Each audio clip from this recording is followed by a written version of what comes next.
Welcome back to Catholic Bible Channel. We're going to continue our study of chapter 5 of Matthew.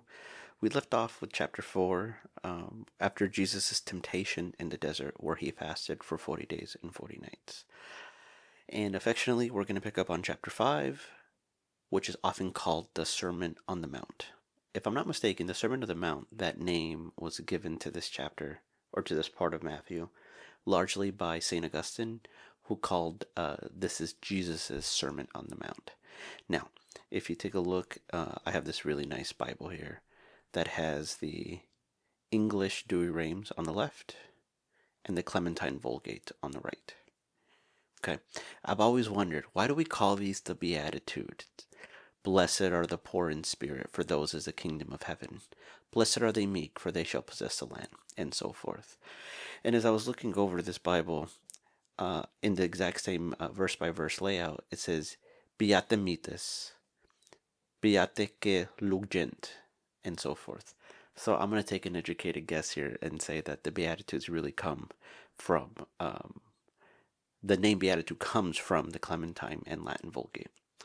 Okay, so what's in this text? Now, for a moment here, I don't want you to focus on Jesus, on the Sermon on the Mount. Let's think back to Moses. Moses went up to Mount Sinai to receive the Ten Commandments. And we're familiar with them, but it was what Israel needed at the time to follow the Lord properly. Jesus comes in the Sermon of the Mount, and he is like the new Moses. Don't think of him as someone who's dispelling the Ten Commandments. It's not like those are thrown out the window. Not at all. But rather, he's coming to give us the law of the new covenant, not just having the law of the old covenant. So what is the law of the new covenant? Well, it's all the things we see here. Blessed are the meek, for they shall possess the land. Blessed are they that mourn, for they will be comforted. Blessed are the merciful, for they shall obtain mercy, and so forth. In addition to this part of chapter 6, we have to look a little bit further ahead. Unlike in ancient Israel under Moses' time, where at some times divorce was permitted, divorce is not permitted anymore in the eyes and laws of the new covenant. Committing adultery previously required a physical act. Well, now you can commit adultery in your heart. Your speech is held to a higher standard. Now, let's consider the Ten Commandments again. We all know, thou shalt not kill. And Jesus would say, absolutely, thou shalt not kill. But for him, it goes beyond just a physical death. Sort of like adultery. It's not just a physical action. Consider verse 21. You have heard it said to them of old, Thou shalt not kill, and whoever shall kill shall be in danger of the judgment. But I say to you, that whoever is angry with his brother shall be in danger of the judgment.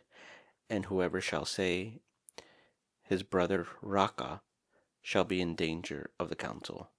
And whoever shall say, Thou fool, shall be in danger of hellfire. Again, Jesus is not coming to get rid of the Ten Commandments, but he is enhancing them, and he's holding all of us to a higher standard. We'll get to it eventually, but consider the story of the rich young man who meets Jesus and says, I already follow the Ten Commandments. How could I be better? How could I follow you?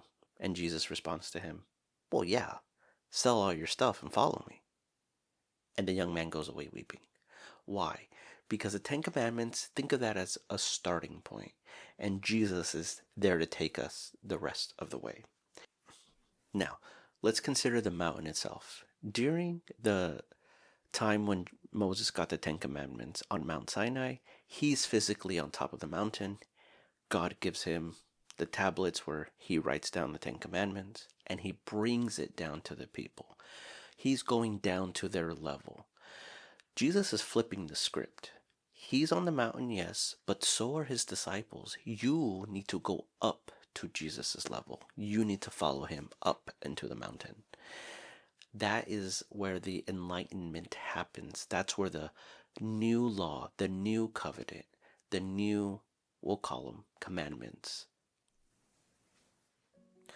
All right, fellas, now let's recap before we finish up chapter 5. The Sermon on the Mount is long, and you can spend a lifetime studying it. The Beatitudes themselves, what they represent. So I'll leave you with 3 ideas. 1, Jesus invites the people, the disciples, to hear the sermon. He invites them up the mountain, not to get rid of the old law, but to enhance it. The 10 Commandments still apply. 2, consider your own life. Jesus cannot make you walk with him. Jesus cannot make you love him. It is your decision. You are invited. And if you've never been invited, I'm inviting you now. Go find yourself a Catholic church to go to on Sunday. Call a parish office if you don't know the Mass times. Or reach out to me and I'll help you figure out wherever you live.